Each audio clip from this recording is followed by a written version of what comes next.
প্রখ্যাত শিক্ষাবিদ, চিন্তক ও লেখক অধ্যাপক আবুল কাশেম ফজলুল হককে শেষ শ্রদ্ধা জানাতে তার মরদেহ বাংলা একাডেমি প্রাঙ্গণে রাখা হয়েছে। প্রিয় মানুষকে শেষবারের মতো দেখতে এবং শ্রদ্ধা জানাতে সকাল থেকে জড়ো হন তার বন্ধু, স্বজন, সহকর্মী, শিক্ষার্থী সহ অসংখ্য শুভানুধ্যায়ী।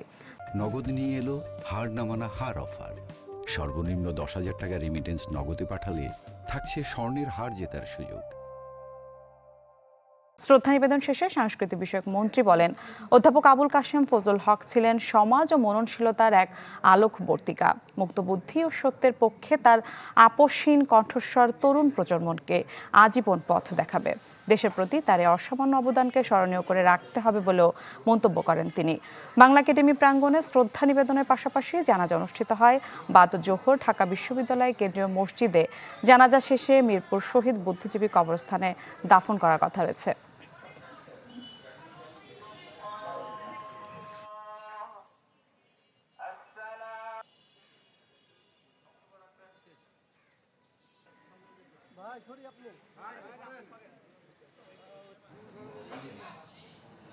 দর্শক, এই মুহূর্তে কেন্দ্রীয় শহীদ মিনার প্রাঙ্গণে আছেন সহকর্মী নাফিউল ইসলাম লিঙ্কন। আমরা সরাসরি চলে যাচ্ছি তার কাছে।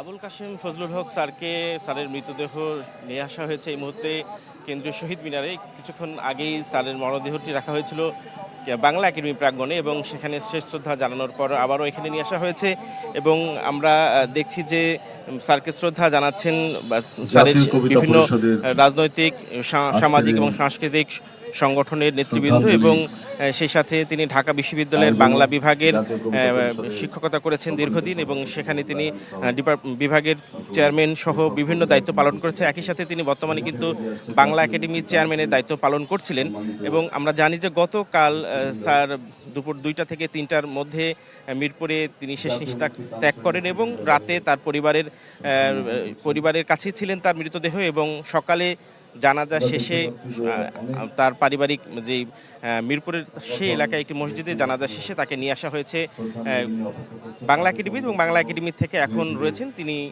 কেন্দ্রীয় শহীদ মিনার চত্বরে এবং এখানে শ্রদ্ধা জানানো শেষে দুপুর 1:30টায় অর্থাৎ ঢাকা বিশ্ববিদ্যালয়ের কেন্দ্রীয় মসজিদে জানাজা অনুষ্ঠিত, নামাজ শেষে তার শেষ জানাজা অনুষ্ঠিত হবে এবং জানাজা শেষে মিরপুর শহীদ বুদ্ধিজীবী কবরস্থানে তাকে দাফনের কথা রয়েছে।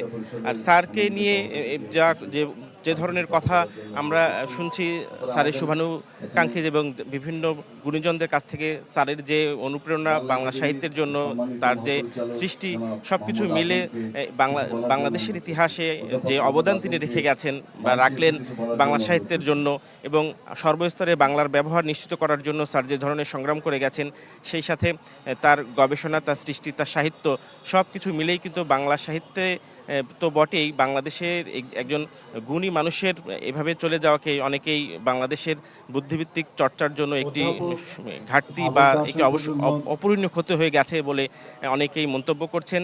আমরা বেশ কয়েকজনের সাথে কথা বলেছি, এরই মধ্যে সংস্কৃতি মন্ত্রীও কথা বলেছেন। তিনি বলেছেন যে আবুল কাশেম ফজলুল হক স্যার যে ধরনের গুণী মানুষ ছিলেন, যিনি যে ধরনের দেশপ্রেম দেখিয়ে গেছেন, তার দৃষ্টান্ত বাংলাদেশে খুবই কম এবং